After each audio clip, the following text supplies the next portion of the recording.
Well, hello, everybody, and happy Friday to you. It is Greg Gnyp. Of course, you know me as the Gnyp guy, and that is the Gnop guy over there. That's Chris Yazinski. How are you, my friend? I am better than a lot of bears. Well, that is good. Yeah. Not the average bear, just a lot of other bears. That's right. That is good. Hey, welcome. A lot of good news today. Yes? Good news today. There's a lot of people who are thinking to themselves, I might be leaving work a little bit early today because in Ontario, there is the opening of the patios. And it was amazing. I said last night they were showing on TV a couple of patios that opened up in Toronto at like 12:01. And people were like standing outside going, I need my first beer on a patio. So that is a wonderful thing. I say it's like Black Friday, or it's like Boxing Day. Well, and I said, right, and I was talking to my brother-in-law and my sister yesterday, and I said, there is nothing better than sitting on a patio and having somebody come up to you and go, sir, would you like another one? And your answer back is, yes, I would. Keep them coming. Yeah, so that's all exciting. And before we even talk more about that, I do have to say one thing. I just want to send some love out to my brother-in-law, Matthew. Motorcycle accident about a week ago. Right. In the hospital still, working, recovering. So, Matthew, we love you. Heal quickly because that said patio thing, we need to be out there. So, cheers, Matthew. Cheers, buddy. There you go, my friend. Matthew, cheers to you. Speaking of, there it is, as you hear that, what are you doing this weekend, Mr. Chris? Oh, I'm visiting a patio. Nice. Which one? All of them. So you're doing the grand tour. That's awesome. Yeah, you know what? It's great to see them. Running Flat, we're a group of folks that have lots of infrastructure and put on large races between Detroit and Ontario, and we have barricade and all kinds of speakers. We get all kinds of infrastructure, right? So we have been lending out infrastructure to restaurants to make their patios larger so they can accommodate more people and make some money. That's awesome. So we've been working with John Max and a whole bunch of restaurants and really good people, and we wish them all the best and all the luck in the world to get through this. No, that is a wonderful thing. Well done, Mr. Chris. Well done. So what are you drinking? You know what? Something actually you bought me. Our good friends at Walkerville Breweries, Mike and his staff down there make a cider, and it's Appalicious. I really like that cider. I like to pretend that it's apple juice and it's not actually liquor. So it's like I'm being good. So and I'm actually going with, because I've been all about the hockey series and watching everything. I'm doing you talked me into it. I'm doing the Wayne Gretzky cream whiskey liqueur in my iced coffee. Jeez, fancy schmancy. I know, and so which makes me think I'm drinking it. We should probably ask our guest what he's drinking, and we should probably introduce him. It's Kevin DJ Head Bell. The guy is a legend in the Detroit hip hop scene. Hi, Kevin. How are you, buddy? Hi, Kevin. I'm all right. Just getting up here. I mean, so welcome. I mean, now I had a chance to meet this guy out of the blue. I'm going to just sing a little praise right now. Touring DJ with Eminem from 97 to 2002. He's done work with Exhibit. He's done stuff with, in Canada, we call him JZ. No, JZ, D12, Obi Trice. You've done all sorts of production work with Eminem. And then we're doing a charity event at the Hard Rock Cafe Detroit. And all of a sudden, out of the blue, this guy says, hey, I'd come out and lend my, just help. So thanks to him, we went from hoping to raise like $2,500, $3,000. That day we raised something like $14,000. And from then a friendship started, and he's just like, it's funny. You're just a really, truly nice guy. So there you go. I had to sing your praises. Cheers, Kevin. Cheers. So what are you drinking, my friend? What is that? Topo Chico. Here, let's get a close-up of that. Topo Chico. What is that? It is lime water. Lime water. Is From, it says here, Monterrey, Mexico. water from Mexico. Yeah. Yeah, usually it's the other way around, isn't it? Don't we usually bring our own water to Mexico? Yeah.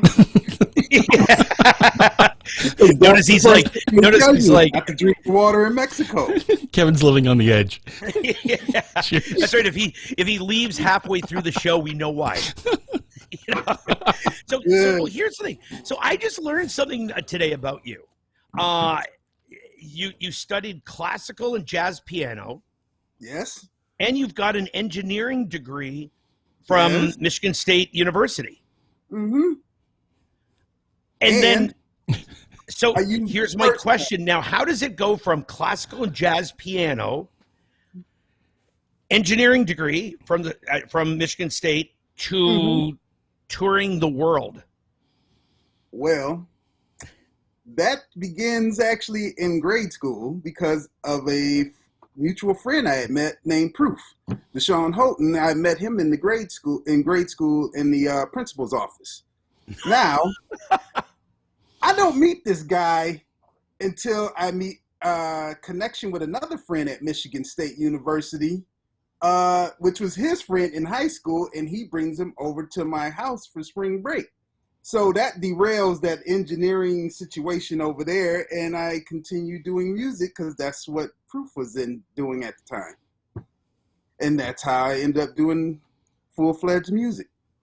Now, that's awesome. Okay, so here's the thing. So a lot of times people hear the term DJ, right? You know, there, and everybody says, well, what does the DJ do?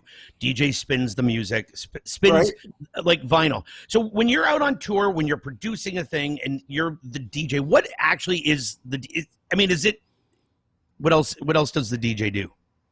Well, one of the main things that I know that a DJ does is he has to know how to read his audience, first and foremost, because you want to keep them occupied as long as you can.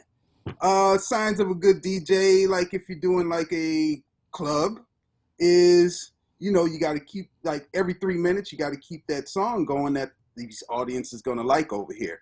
So if the audience does not like the song, you obviously as a DJ know, because the floor will clear and disband. So that's the real trick, is just to keep these people occupied, one record after the other. Now when you're out on, like, now when you're performing with, when you performed with, say, Eminem, what? Right. But now now you can't all of a sudden halfway through one of his songs throw in a different beat. So what is your job when you're with a rap artist? Okay, with a rap artist, you're pretty much the band. So you're like pretty much the backing track. Like you think about like most bands before the rap thing came into play, they were using DJs because it was just cheaper. And it's a lot cheaper to use a DJ than like pay out a bass player, a drummer, guitar player, keyboard player. So, I mean, and that was part of the culture anyway. It's like a recycled culture of, taking records and figuring out how to make music with the records and also make those records, for the audience to listen to and dance to also. But when you're like backing like someone such as Eminem, you just got to keep that backing track going for however long you're on stage.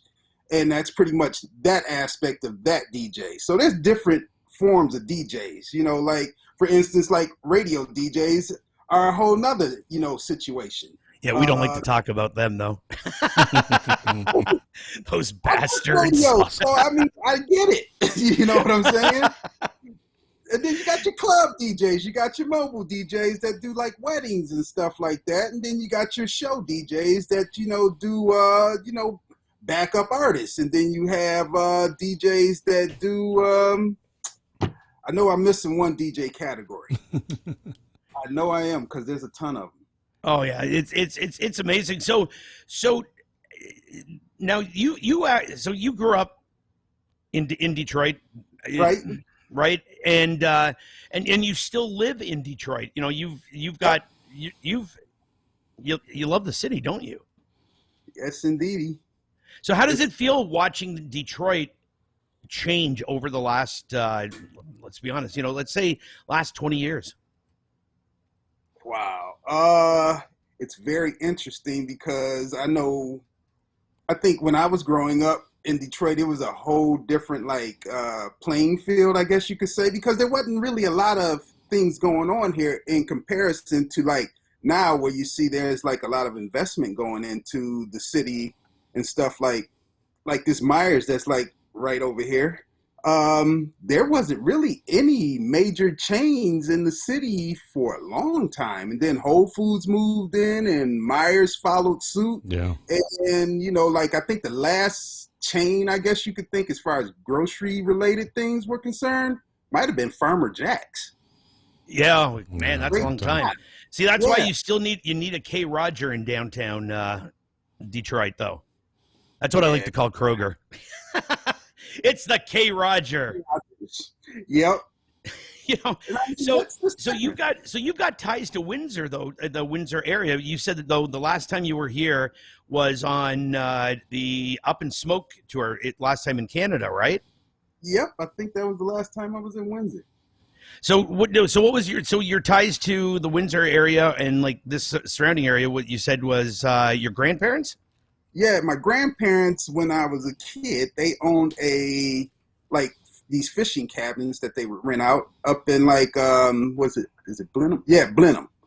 It's a little town, I guess, called Shrewsbury, like right outside. It sits right on the lake out there. I forgot what it was, but I know we used to go get fish over in Rondo Bay all the time, sometime. And I'll say this, when the grid fell, I thank my grandparents and my parents for dropping us off this time of the year at that cottage, because I learned how to survive off the grid. There you go. That's When awesome. quarantine happened, I was like, all right, this is what I got to do now. You know, so I know how to fish. I know how to go get my worms out the earth. I think the only thing my grandparents would do was go and get canned goods in town just for the week. But other than that, you're going to live off the land, you know? Why am I now? And then before the show, right? They taught you how to live off the land, and then today we were all talking about our fridges. Speaking of fridges, you got to show people your awesome fridge. Oh, check this out. So this is a actual Frigidaire back there behind the bar, which is a boat. Nice. Which is, It stores a lot of beer. The boat or the fridge? Open the fridge. No, the boat or the fridge stores a lot of beer. It's just a showpiece, and plus I like a lot of yacht rock, so it fits me perfectly. Beautiful. No, that is absolutely awesome. It's just funny, you know. It's like, you know, before we started the show, we were talking about our fridges, and it's like wow, this is what 40-something-year-olds do. You know? So you know, so you were in the whole hip hop and rap, you know, in its kind of like real growth days, in when it was just really starting to blossom even more, I should say. Right. What do you now? I love the rap and hip hop from the 90s, 2000. I'm starting to not understand some of the music that's coming out today. Is that because, what are you thinking of some of the evolution of the genre? And I know that's a loaded question. It's a loaded question, and it's a old man rap radio question. You know, I mean, some of it, like, it depends. I guess, like somebody, I guess maybe like it has to do more so, I think, with, does the newer artist resonate more towards the golden era, or are they in the what the hell happened over here era, you know, which would be, I guess, you know, like the trap 808s. You know, your name doesn't have a little or a what's the there was a little like Little Wayne. There's a Yep. little baby. There's all these littles, and then I think the Youngs is another one that they use. So everybody's like still in grade school, I guess you could say. You know, so it's kind of a weird thing. But I mean, but then you have somebody like with a normal name like Kendrick Lamar, who has like he keeps the core to, you know, the foundation, so to speak. You know what I'm saying? So it's Oh not yeah. all like extraness going on and like one shot deals. So I mean, that's a good thing. I mean, and I like Kendrick Lamar's records and like J. Cole's. Like those are like the long as the newer artist is like to the foundation that I came up on, I can deal with it. Like the littles, I guess that's like a flash in the pan, but you got to play it depending on who you're playing for. But Oh yeah. Oh yeah. I'm not riding around to it. Put it like that. No, and I said, and one of the things that I love right now that about the whole um, rap world right now is there's some really feisty women in it now. It is like, Yeah. I mean, you know, they're taking it and taking charge of it and kind of kicking some serious ass. Yeah. You know, I like that. I mean, like you see the evolution even in that. I mean, like we started off, I guess, well, not to say we started off like with like the Little Kim, the Foxy Brown, and now we got Megan Thee Stallion. You know, so Yep. it's like, okay, how can we trump this up some more? You know, but Yeah. and these people are huge at this point. You know, and it's like wow, and I know it's like real expensive, like to release like female rappers because it requires a little bit more money with the budgets to make that happen and you know generate dollars and cents with it. Now, see, the thing is, I started off with female rappers, and I'm going to be flat out honest. Mine was JJ Fad. Here to rock. The song Supersonic. That Yep. song, every time I can still rap that song from beginning to end when I hear the beginning of it. I know, man, because I remember at the Hard Rock I played it and you were on it. Oh yeah, but you know what? That's one of the songs. If you go out for a walk and it comes on your playlist, don't do it out loud because it's like some of the mothers, you know, pushing their babies are like doing this, going, "Huh, he's supersonic." You know. Yeah. So you are still so you've been doing throughout your career. You've done a lot of production work, a lot of working with a lot of other artists. You're still doing it. Yeah. So you've got new projects on the horizon. You were saying. So who can you give us some? Well, tell us who you're working with. This one shirt I have on, Nihilo. He is a rapper that I've been developing through for a couple years now, actually. He actually funny wise, he came to me with a 6-pack of Red Stripe and was like, "Hey man, all right, I'm ready to take this to the next level." I'm like, "All right, let's do it." So it's been generating pretty good because I know he has that wrestler Ethan Page, I think, who's with the AEW. I think he does. He has a song for I guess his YouTube page, and his name is Valid. And if you want to look him up, valid313.com. Okay. He has a nice song called "I'm Blessed," which has been pretty good, doing pretty good out here. The first album, well, not necessarily the first album, the jump off album, I guess you could say, because he had a bunch of projects out that wasn't doing too much before, I guess. But this album in particular that this shirt is from is actually kind of like a soundtrack to his life. You know what I'm saying? And it's been resonating pretty good. So he's been picking up steam. That's awesome. Now, so is that a lot of times how it works? Is an artist says, "Hey, you know what? I liked what he did on this album, and I liked the work he did on this album." So they call you, like management company calls up and says, "Hey, would you come and work on a couple of tracks?" Yeah. Yeah, could you help us out here and like tell us what you think? But what's crazy is like when you're like, I use like all that DJ knowledge and just knowing songs, because like you got to help that translate to the public and on the dance floor so it resonates with people. So like a song like for him, like when he came with the song I'm Blessed, I'm like, that'll work, because that can translate and resonate with different people too, so everything's got to connect. Like he has another song, I Should Be the One, which everybody feels that they should be the one, whether it's like, I should be at the front of the line, I should be the first one in the door, I should be the guy buying out the bar. Everybody wants that spotlight, and that actually translated over real well. Well, that's very cool. And so now the website again was? Valid313.com. So, all right. Well, I will definitely be checking that out. So I need to ask you something, though. So, going back to your career, right. Saturday Night Live, right? You did Top of the Pops, right? You were on MTV Spring Break, right?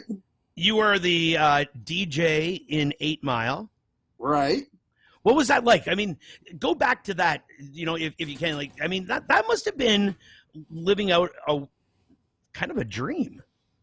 Seriously, it actually is a dream. Like, I'll say this, like, those people that I grew up watching, I was able to actually meet personally. Like, when we did Saturday Night Live with Dido, I might have a picture somewhere. Tim the Tool Man Taylor was hanging out with us in the green room at SNL. That's crazy. Nice. It was kind of like real trippy. It's like, it's actually you. You just came, and he's real funny. No lie. He That's is awesome. Like, I'm like, it's Tim the Tool Man Taylor. Meeting Dick Clark. I watched American Bandstand every Saturday,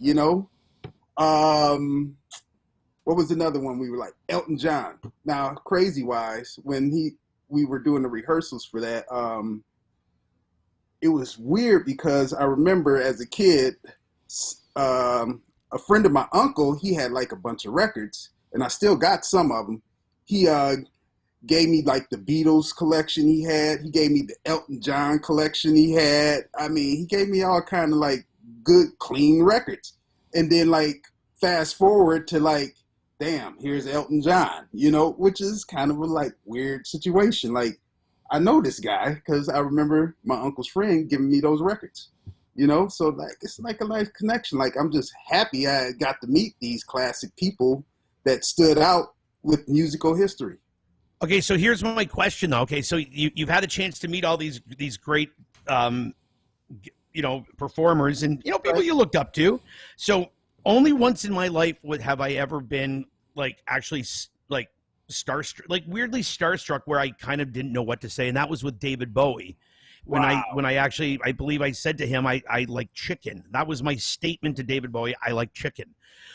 Was there ever a time that you were kind of like that? It's like you're like, okay, wait, I'm touring. I'm out on tour with all these people. I'm doing all this stuff. I'm meeting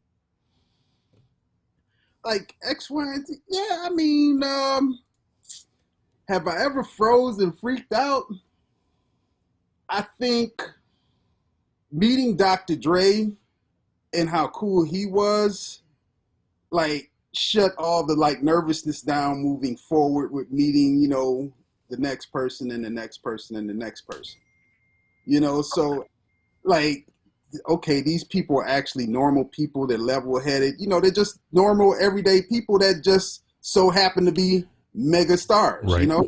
And in a mega situation, like, it's a dream come true, No, yeah. See, I think that is absolutely. I think that's just a really cool thing. It's like,